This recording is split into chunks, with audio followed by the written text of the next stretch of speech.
guys? Welcome into the Up and Under podcast, a show dedicated to the true basketball fans, giving you unfiltered, intellectual takes on the game we all love. If you like what you hear, consider subscribing to the show here on YouTube or wherever you can find a podcast. I'm your host, Hani. Joined with me, as always, it's Zeeshan. Yo.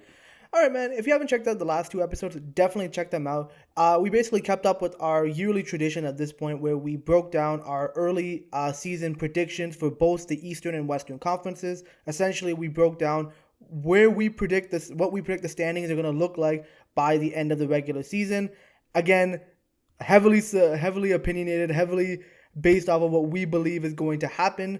So definitely check that out. Those are always some fun episodes for us to make, and we will be recapping, looking back at them at the end of the season to see where we were right and where we were wrong. But since the season is very closely upon us, I believe we're currently in the midst of preseason at the time of recording. We need to talk about, the NBA awards. Now, the NBA awards have definitely changed over the years, and they have become more and more difficult to predict, especially now when you factor in the new rule the NBA is initiating, where now there's a minimum games requirement for players in order to qualify for the award. So now it kind of makes predicting these awards a little bit more interesting, because now you have to look at that whole extra layer. But yeah, essentially what we're going to do in this episode is we're going to be giving you guys our preseason NBA awards predictions. We essentially will be breaking down our awards picks in the, all the awards. We'll give you guys the three candidates, and we will also give you guys who we believe is going to be winning the award. With that all being said, again, just like the last couple of episodes, this is very opinionated. This is based off of what we believe is going to happen. So very heavy speculation, basically. Exactly. So it's very hard to predict what's going to happen, especially with some of these awards.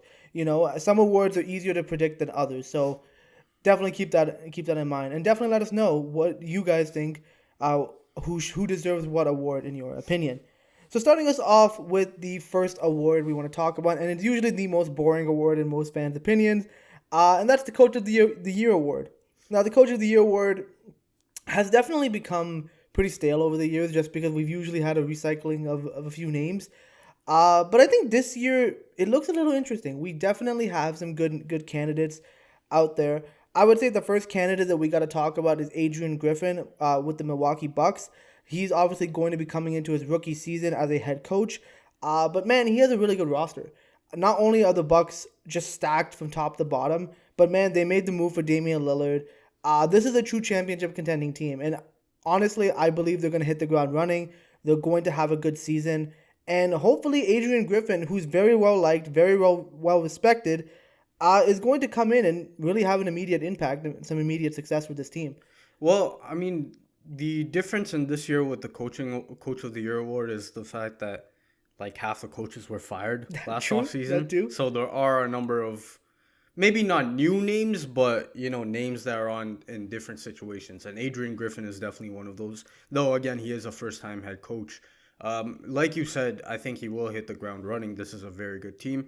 And just because of the fact that they are a championship contender and they should be in, hopefully the top 3 of the Eastern Conference, because of that fact, he should probably be in some discussion for the Coach of the Year award, as is the case with usually what happens with all these, top performing teams. In the same boat, the next candidate we have is Joe Mazzulla for the Boston Celtics. Now, he's going into his second season as a head coach. He has sort of, more experience. He has a more stable situation compared to the situation he got into last year where he became the head coach, which was obviously, it was a huge surprise for him coming into a head coaching role. So, obviously, I don't exactly blame him for the, struggles that he did have during his rookie season, especially the fact that he wasn't hired as a rookie head coach. He was brought in or promoted because of some unfortunate circumstances. So I think Joe Mazzulla having more stability, more experience with him, and having probably a better team, at least on paper, for the Boston Celtics, I think because of the fact that the Boston Celtics will likely be at the top of the Eastern Conference, we predicted them to be the first seed in the Eastern Conference. I think because of the fact he will be on this list as well, similar to what I mentioned with Adrian Griffin for a number of the same reasons. Yeah, I think Joe Mazzulla is definitely going to be in that conversation. I think especially if the Celtics once again, get off to a good start in the regular season, and they definitely will build off of what they were doing last season. Like last season, they were like one of the hottest teams in the league for a good stretch of the season. So if the Celtics can do something similar, uh, it's very easy to put Joe Mazzulla in this conversation. And the last candidate that we wanted to mention for the Coach of the Year award is Mark Daigneault of the Oklahoma City Thunder. Now, the reason why a lot of people have started to kind of pay attention to Oklahoma City is because the talent is now there. Now you have your superstar in Shai Gilgeous-Alexander. You have some good young pieces in Josh Giddey. Chet Holmgren will be making his rookie debut. Jalen Williams. You have a lot of solid young players on this roster. Lou Dort is another one who I forgot to mention. And Mark Daigneault has slowly but surely been kind of building these guys up. And if the Thunder are going to take the leap that a lot of people, including ourselves, expect them to take, Mark Daigneault will have a big part to play in that success. So honestly, that's more of a fun pick, and I think it's really just comes down to how much success the Thunder are going to have. But I think Mark Daigneault is definitely going to be an interesting name in this conversation. I mean, again, the fact that they were in the play-in tournament last year came to everyone as a surprise. So everyone now projecting that growth, as long as they get to, I don't know, let's say somehow a fifth seed, which I don't see them getting, but it's very possible. We saw with the Sacramento Kings last year, they came out of nowhere. It's very possible for him to also, win this award. Yeah, so I guess in terms of who do you feel? You know what? I'll go Mark Daigneault. I'll make it interesting. I want to have someone that's not just winning the award because their team got first or second place. Yeah, the thing is that I don't know how good of a coach Mark Daigneault is yet. So for me, I'm gonna go with Adrian Griffin. Shout out to AG. I think he was a great coach in Toronto. I think he's well respected. I think he's gonna have a lot of success in Milwaukee. I think it's gonna be Adrian Griffin winning this award, but you think it's gonna be Mark Daigneault. Next up, we have the Rookie of the Year award. This is a more fun award, definitely, than the Coach of the Year award. I think everyone can say that. And this year, we have a pretty solid rookie class as well. Starting off with, obviously, Victor Wembanyama, Wemby, the rookie that everyone's been talking about, the rookie that has, the most talent on paper, maybe since LeBron James, the highest hyped prospect since probably LeBron James. Yeah. Victor Wembanyama, I think, is the favorite to win Rookie of the Year, the Rookie of the Year award. The main thing for him, like Luka Doncic, like some of these other European guys, is the fact that he played professionally before already coming into the NBA. So the fact that he's already played professional ball, it helps him in terms of stability. It helps him in terms of being a professional, understanding, for example, things like travel, off-the-court issues, but also being much more aware and ready for the on-court learning curve that is the NBA compared to, for example, guys that came out of college. So Victor Wembanyama already, in terms of his experience, has already, gone a jump ahead. And then we talk about, obviously, the talent, him being 7'4". He said he's up to 230 pounds right now. That may be the case, but he's somewhere in the 215 range. We do know that. So him being 7'4", him being able to handle the ball, shoot the ball like he can.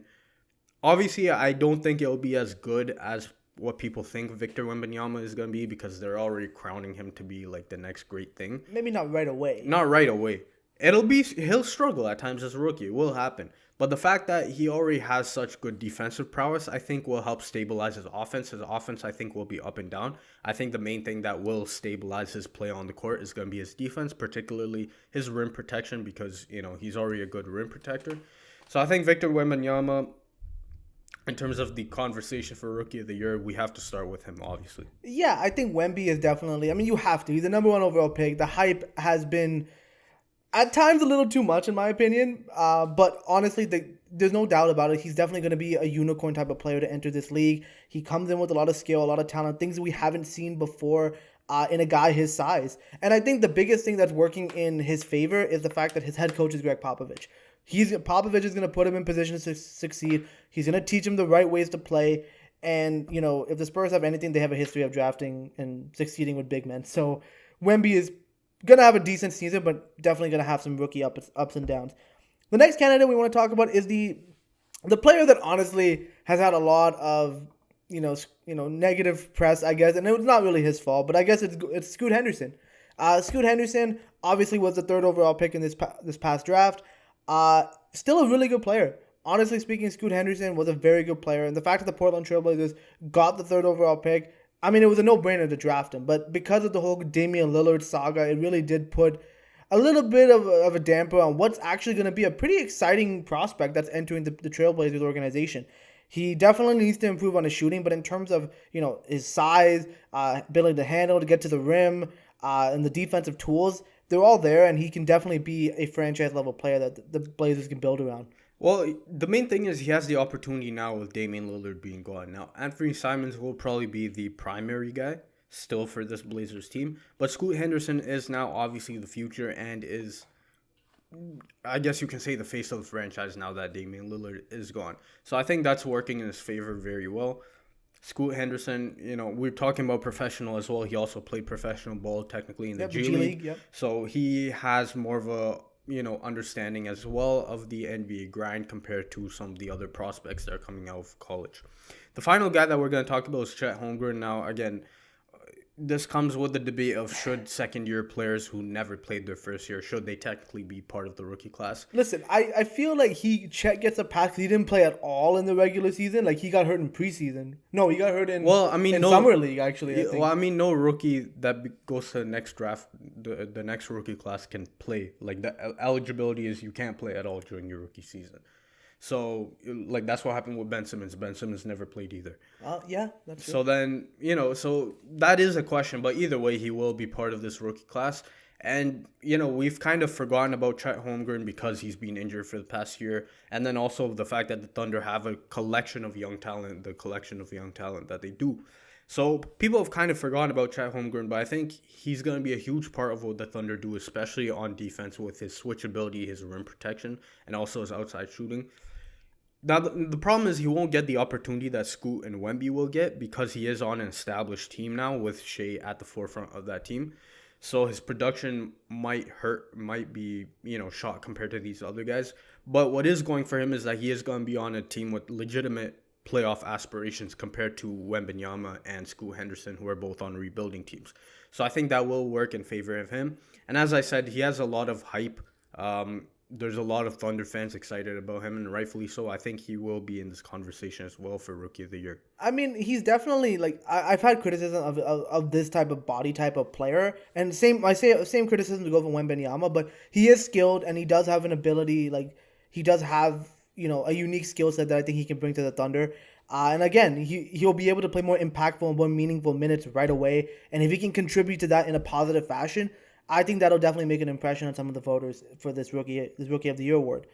Now, in terms of winners, who you got? I mean, I think it has to be Wemby. It has to be Wembanyama. I think just because of the hype train that it is. I think it's the hype, but it's also just because the guy's 7'4". I mean, like if you can't average at least 12 or 15 points, being 7'4" and like 10 rebounds, I mean, like, what are you really doing with all the hype? He'll get the opportunities. Oh yeah, he will for sure. So I think usually the rookie with the highest production, even if it is inefficient, usually gets the award. I think Wembanyama will be that guy in this rookie class. Yeah, so Victor Wembanyama is our prediction for Rookie of the Year. Moving us on to the Sixth Man of the Year award. Now, this is pretty up there with some difficult awards to predict, just because we don't know which players are going to come off the bench and which aren't, to be honest with you, until like rotations are normally set.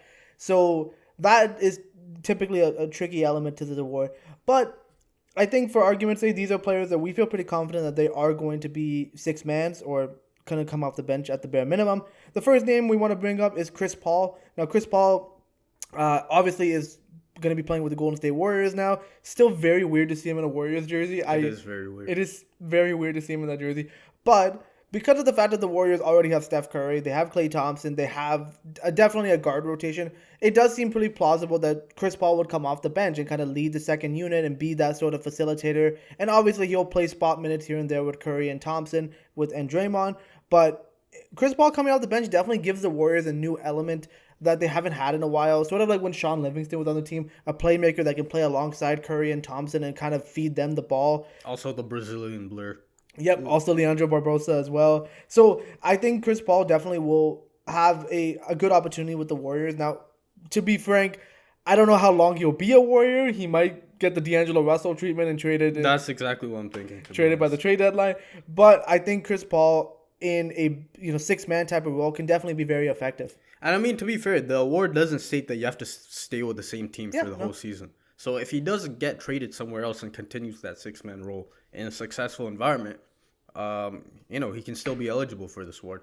But yeah, as you mentioned, I think everything that you said is pretty spot on in terms of what his role is going to be for the Warriors. So I think him, being at the front of this award makes all the sense of the world. Next up, we have Gary Trent Jr. Now, you can say this is a bit of a homer pick, but the thing is, Gary Trent Jr., as we've mentioned, the Raptors are a talented team. Now, the question is, how do they all fit together? That's why most people have the Raptors somewhere in the bottom of the playoff race. But again, the Raptors do have a talented team. Gary Trent Jr. will, by all indications, be coming off the bench. And as we know with 6-Man of the Year awards, it's usually about bench gunners. Yep. People who can score the most points coming off the bench, and Gary Trent Jr. fits that role perfectly. Especially if Darko Rajakovic's offense is as good as, people have been saying it is. Gary Trent Jr. being able to get the opportunities he will coming off the bench, especially with the lack of spacing that they have and them needing him to be, a high scorer for them off the bench.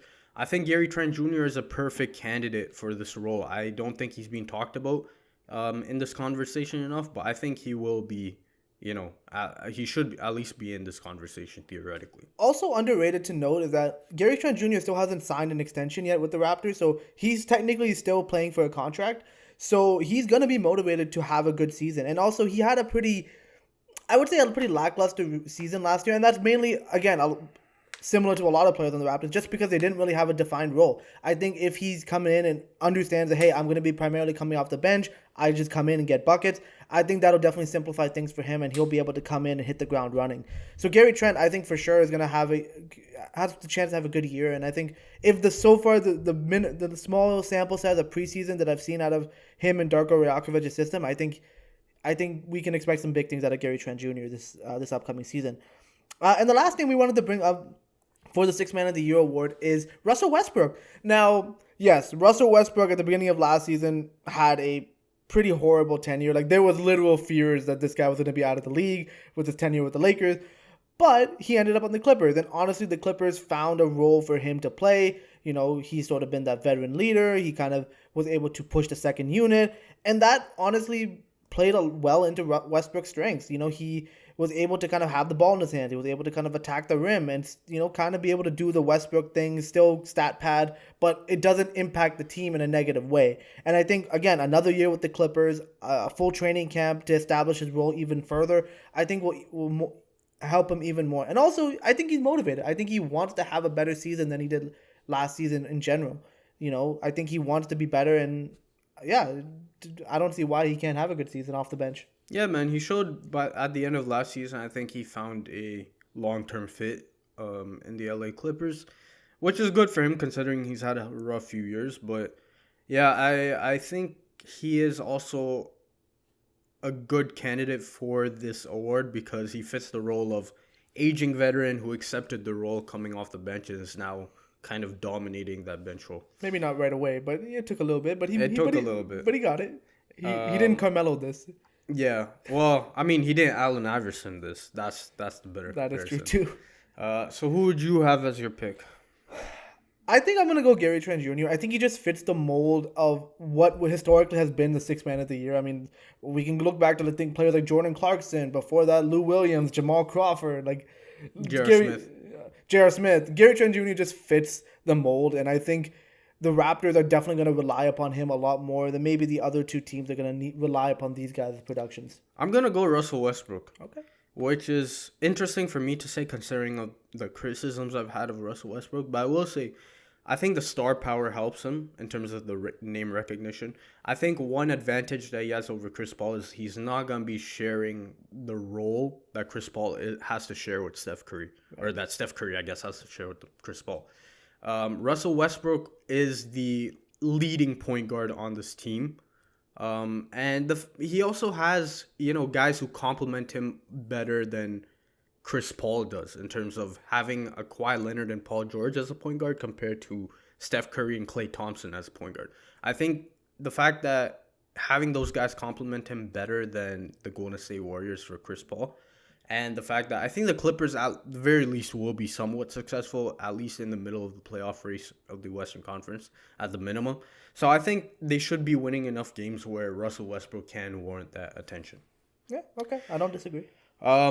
Moving on to the Most Improved Player Award. Now, this is probably the hardest award to predict because it's literally impossible to tell who will break out, who will improve next season and who won't. It literally is impossible. And then like you factor in injuries on top of that, like dude, like this award is so hard to predict. Exactly. I think there was only one year that we actually nailed it, which is I think surprised even us. But yeah, other than that, we've always been dead wrong on this award. Starting us off with Cade Cunningham, I think Cade Cunningham was drafted as the number 1 pick for a reason. He unfortunately got injured last year, but with all indications, especially with USA camp, indicating that Cade Cunningham is definitely on a different level this year. And as we've mentioned before, the third year is usually when the players, you can see what kind of player they will be for the rest of their career. Because first year is, a feel-out year. Second year is when all the struggles happen because you're trying to adapt to NBA scouts scouting you. And in the third year is when you really start to figure things out and, it starts to click. So for Cade Cunningham, all indications point to the fact that it's happened for him. That he's going into the season as a much improved player, as a more aware player. And the fact that the Detroit Pistons now have a quality team. I don't think they'll win that many games, especially in a pretty loaded Eastern Conference. But they now have a competitive team that they have not had for the past, not even 2 years, multiple years. So I think the fact that they now have a quality team, the public will be more aware of the Detroit Pistons and see the Detroit Pistons more on their screens. I think that will definitely help Cade Cunningham's MIP bid. I mean, for those of you that have been watching the show, I'm a big fan of Cade Cunningham. I really like the guy's game. I liked him coming out of the draft. And I think last season, he played only 12 games, granted, but he looked really, really good in those 12 games. The shooting numbers still aren't there yet, but I think if all the indicators, like you said about USA basketball and like all the indicators that we've been seeing in the offseason and stuff, I think Cade Cunningham is primed to have a big year. Now he also has Monty Williams now, who can probably push him, propel him a little bit further than a guy like Dwayne Casey probably could have. And again, he has a little bit more talent around him. He has more guys around him who he can play off of. So I think it's going to be definitely interesting, and I think Cade Cunningham is primed for a big year. I'm very excited to watch him and the Pistons play this upcoming season. The next candidate we wanted to talk about the Most Improved Player Award is Austin Reeves. Now, y'all already know we love Austin Reeves around here. I think I think the last playoff run that he went on, man, that was just special. I think he really embodies the characters of a blue collar player. He worked hard. He worked his way up into the rotation and got himself an opportunity and got himself a contract with the Lakers. Granted, he took a pay cut to stay with the Lakers, but you can't really blame him with the fact... He'll make it back in LA. Yeah, he'll make it back in LA. But also, you can't even blame him with the fact that he gets to play with LeBron and AD. And I think, again, after what he did in the playoffs and what he did near the end of the season last year... And even in USA, in the FIBA tournament this year. Even in the FIBA tournament. We just expect him to build off that. Just build off that. He now has that confidence behind him, so now he just keeps building and keeps growing. So we expect him to have a good year for the Lakers. And also, the Lakers are actually going to really need his services. He will be the primary ball handler, I think, for the Lakers. LeBron will obviously be the primary ball handler, maybe in the playoffs. But again, LeBron also showed last postseason he was more than willing to let AR take ball handling duties, which as I said, Austin Reeves was the de facto point guard for the rest of the season after Russell Westbrook was traded. And it worked out great for the Los Angeles Lakers, and that will continue going into this season.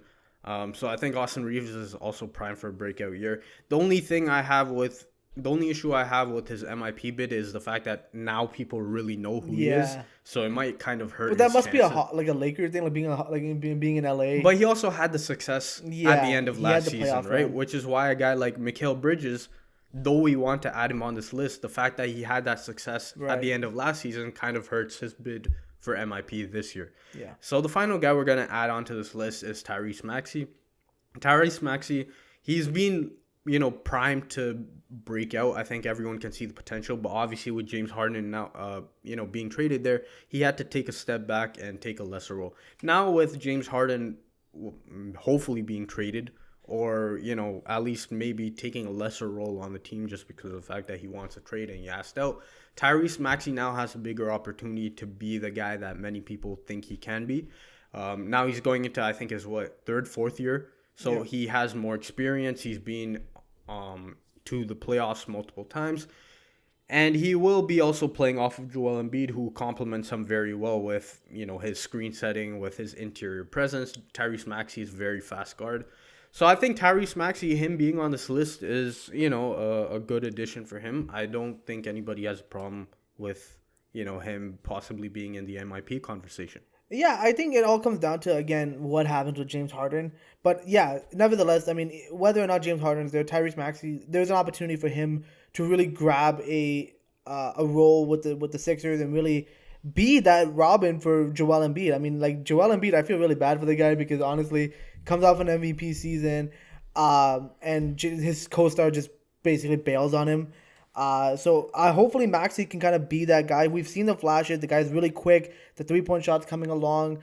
His finishing has definitely improved. So I think, yeah, Tyrese Maxey is definitely one of those players that could potentially have a good season. In terms of winners, who do you got? I got Cade. Yeah, I have to agree. I think Cade is primed for a big year with the Pistons. As I mentioned, I don't think Tyrese Maxey will get the production that Cade and Austin Reeves will have. And Austin Reeves, I think, last season kind of hurts his bid for this season. Yeah. So I think Cade is a good choice. Yep, Cade Cunningham for Most Improved Player. Moving on to the next award, and that's the Defensive Player of the Year award. Honestly, man, besides last season, this award has been pretty stale. We've literally had the same 3 candidates every single year. And it hasn't really changed a little disclaimer. We kind of had to go with some names that we already knew. But we have to start off with our first candidate for the Defensive Player of the Year award, and it's Jaren Jackson Jr. Obviously, he won the award last season. He helped the Grizzlies, get it. I think they were a top 2 defensive team in the league. They were a really good defensive team, and Jaren Jackson Jr. is just so versatile as a defender. He's quick enough to guard on the perimeter. He's a good rim protector, and he definitely limited his fouls a lot last season, and that definitely helped him stay on the court a lot more. And again, we expect him to definitely continue that, especially now that some pressure can even be taken off him with the fact that Marcus Smart is now his teammate. So now he might be able to, take a bit of a break on the perimeter and still be able to be a dominating force as a rim protector. So Jaren Jackson Jr. is definitely a good candidate that we have on this list. Next up, we have Anthony Davis. Anthony Davis has been in the conversation or predictions for this award basically for his whole career. And the caveat is if he's healthy. If he's healthy. And now they do have that 60 games? 63 something like 60 games, like that, yeah. 60-something games where he has to play. Again, the issue with AD has always been injuries. Last season, I legitimately think he could have had a case if the Lakers did not suck for the majority of the season. We saw after they made all those trades at the trade deadline how good their defense was. I think they had the second best defense in the playoffs or whatever it was. Or no, it's the best defense to end off the regular season. Yeah. And obviously that starts and ends with Anthony Davis as the rim protector. So assuming the Lakers finally have a consistently good team for the whole season, Anthony Davis can play those minimum amount of games. I don't see why he can't be in this conversation, especially the fact that he does play for the Los Angeles Lakers and the media train will be behind him if that's the case. So I think Anthony Davis warrants his production warrants being on this list as well. I mean, I think nobody will deny the talent with AD. And we all know how good he is when healthy, but I think that's just the key. When healthy, he has to be healthy, and only time will tell with him. But he definitely deserves to be in contention if he is healthy. The next candidate that we got to bring up is Giannis Antetokounmpo. I mean, how do we not bring this guy up? Because he's literally this guy is a freak athlete. Like they call him a freak for a reason. The guy is a legitimate freak of nature. Like the guy is fast, he's big, strong, athletic. Like what isn't this guy? And again, he did lose a lot of votes last year for Defensive Player of the Year award because of the fact that Brook Lopez was his teammate and having a fantastic season. But there's no denying that Giannis is still one of the best defensive players in this league. And I think now that he even gets to probably take a few possessions off on the offensive end with Damian Lillard now as his teammate, I think he can put a lot more effort on the defensive end and again continue to help the Bucks be a good defensive team. Now, we also cheated with these last two awards because we said we would have three candidates for each award. The problem was these last two awards were very hard to eliminate the fourth candidates that we have. And for the Defensive Player of the Year award, we have Evan Mobley as our fourth candidate. Now, Evan Mobley is primed to be one of the best, defenders in the league for the next at least decade, hopefully. And he showed that last season when he was top three in Defensive Player of the Year award votes. So I think we couldn't really take him off this list because of the fact it's a very real possibility for him to win the Defensive Player of the Year award, especially if Cleveland is able to replicate the defense that they had last year, which was I think the first in the league. So I think him being there, and especially if Jarrett Allen does get traded, which I have mentioned before for numerous reasons, if he does get traded, Evan Mobley has to take a step up on defense and take a bigger role. I think more eyes will also be on Evan Mobley for this award. So I think Evan Mobley being on this list, I had to throw him as our last candidate on this list. Yeah, I think Evan Mobley, I think he has a lot of the same issues that I think with that plague Giannis, in the sense that he plays with another defensive-minded center who also takes away opportunities from him. So I think, yeah, Jarrett Allen definitely will take some opportunities away from Evan Mobley, but the talent is there. He can already guard in the perimeter very well. He's already established himself as a good rim protector. And again, if Cleveland can kind of replicate that same success, yeah, he should be in this conversation.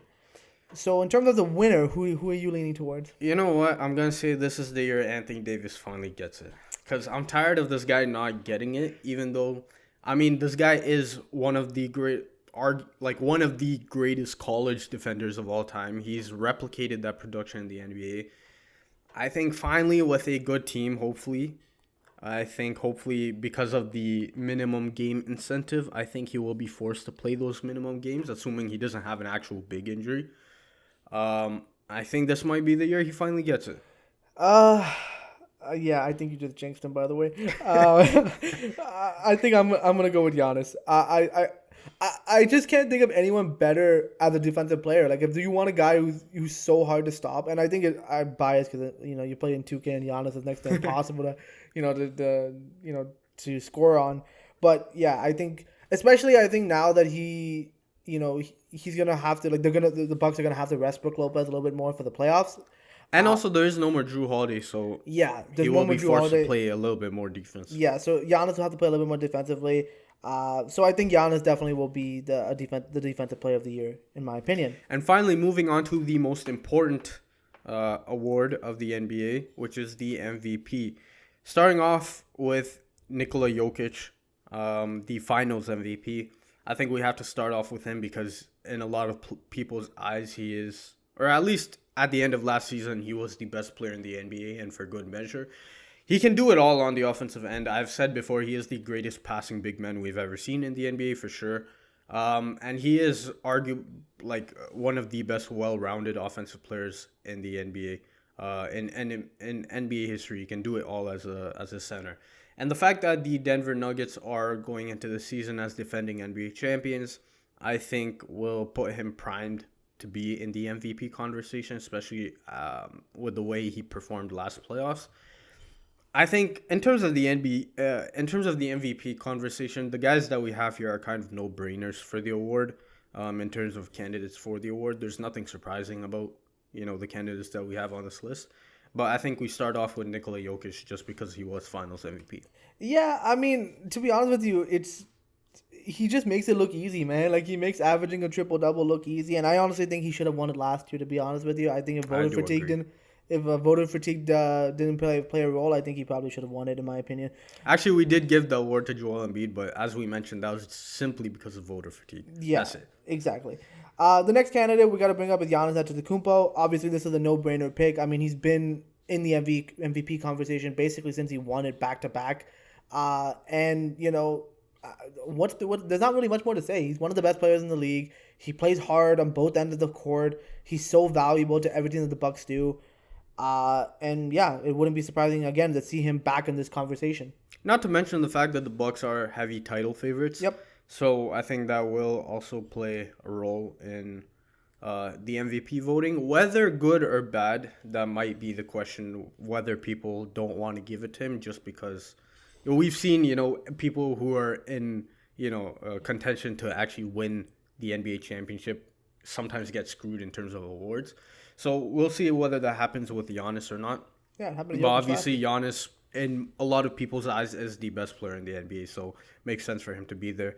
Moving on to the reigning NBA MVP, we have Joel Embiid.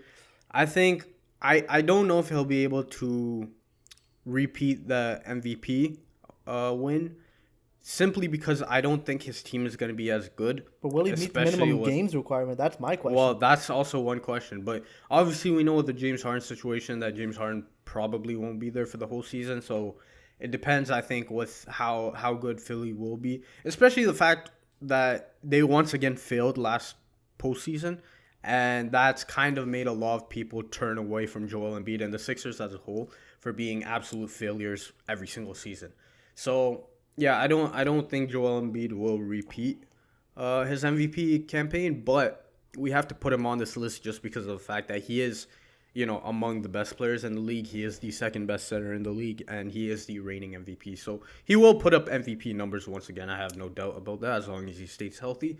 But in terms of him actually winning it, I have high doubts about that. Yeah, I think with Embiid, I mean, I will give him some points. I think he is motivated, and I think he does feel a little bit betrayed because of the whole Harden situation. But what I do like is the fact that he has a new coach with Nick Nurse. Probably will look for more opportunities for him to improve upon his game that probably Doc Rivers. Well, we know the Doc Rivers. We know Doc Rivers is not doing anything. But yeah, Nick Nurse will probably unlock more potential. I think for me, it comes down to will he play the minimum amount of games, and will the Sixers have enough success to justify it? Which at this stage, I can't say with certainty that those two will actually come to fruition. So.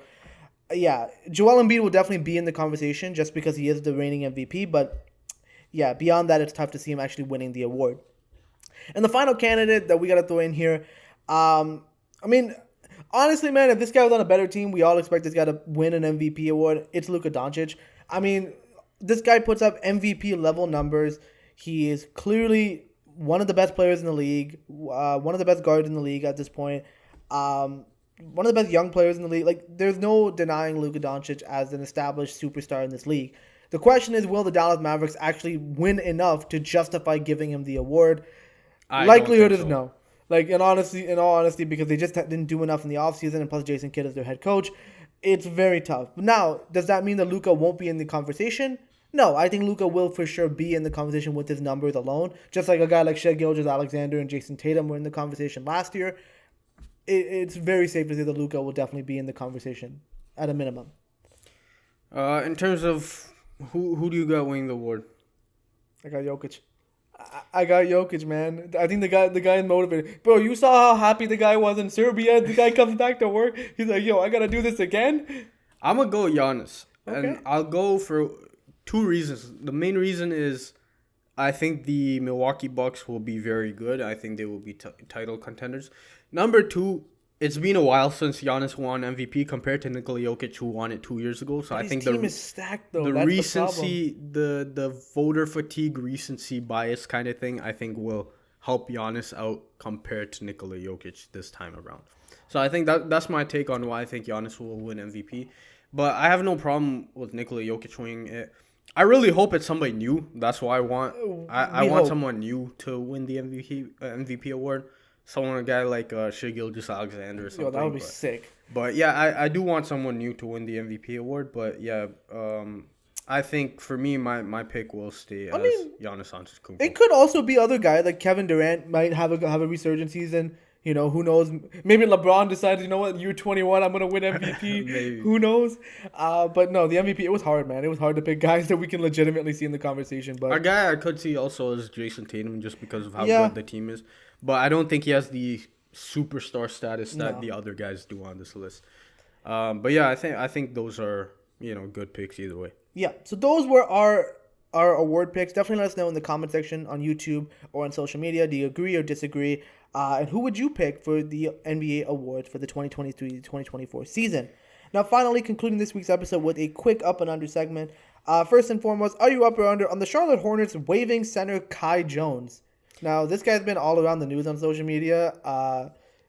Is he okay? I mean, I guess I'm up on it, but yeah, clearly the guy needs help. It's like that guy. Nobody normal acts like the way he has been acting. And the thing is, this is crazy for Charlotte because I don't understand like what Charlotte has done, what Charlotte Hornets fans have done to deserve this. But it's like every single player of their team has had issues.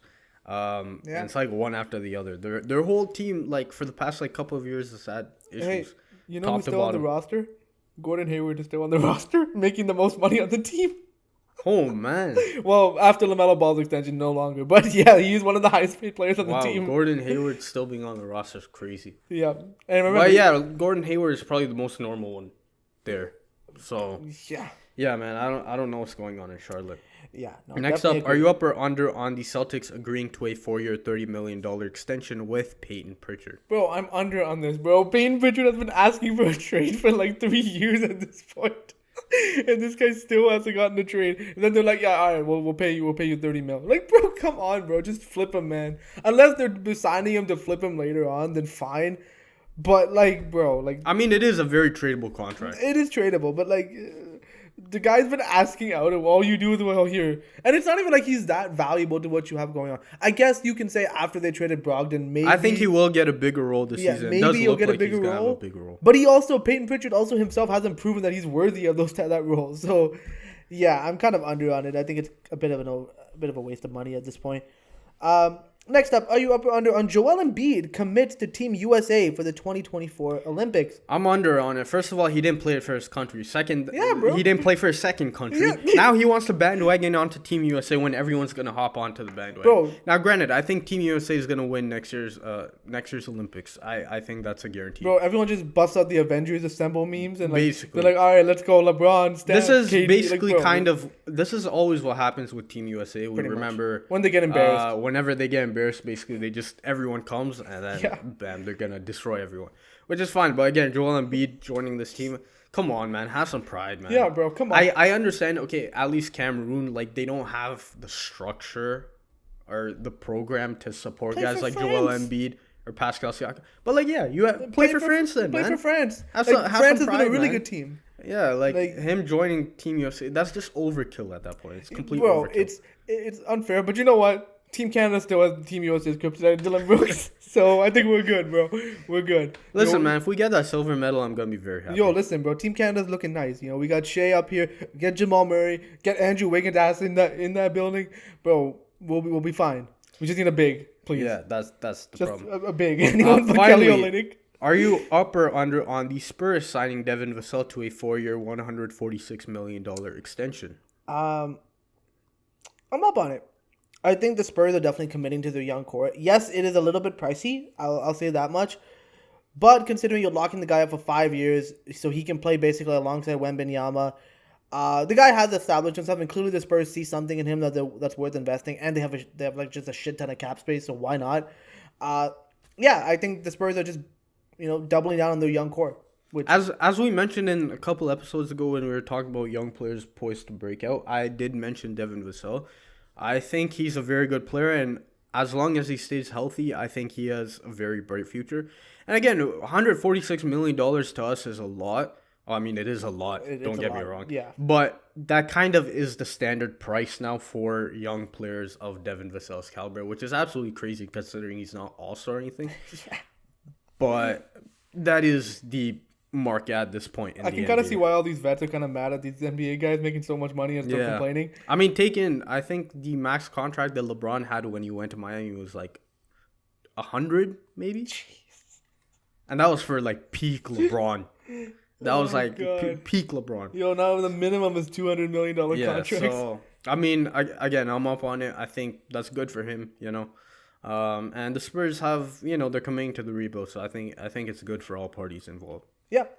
And with that concludes this week's episode. We hope you guys enjoyed it. Definitely subscribe to the show on all the various platforms. You can find us on Apple Podcasts, Google Podcasts, Spotify, Stitcher Radio, or wherever you can find a podcast. Definitely subscribe so don't miss more great episodes from us in the future. Obviously, the regular season is coming up very soon, so definitely stay tuned for, more regular season types of content from us in the future. Also, follow us on social media, Twitter and Instagram at @N_podcast. Wherever we post, that's basically the place where we post updates whenever we post a new episode, or even we post reactionary clips to some breaking news, some trades, or even like some opinionated pieces. Like for example, we do like top 5 lists and stuff that will be coming in the future. So definitely follow us there for all that great content. Also check out our website upandunderpodcast.com. It's our central hub for the show. It's a place where we write blog posts with every single episode. So if you don't have time to listen or watch the full thing, you can read about it on our website. Definitely check it out if you haven't done so. And yeah, man, the NBA season is starting up very soon. I think within the next couple of weeks we should have some NBA basketball, regular season basketball to talk about. It's nice to have NBA ball back. Yeah, it definitely is very nice to have it back. But with that concludes this episode. We'll see you guys on the next one. Take it easy. Easy.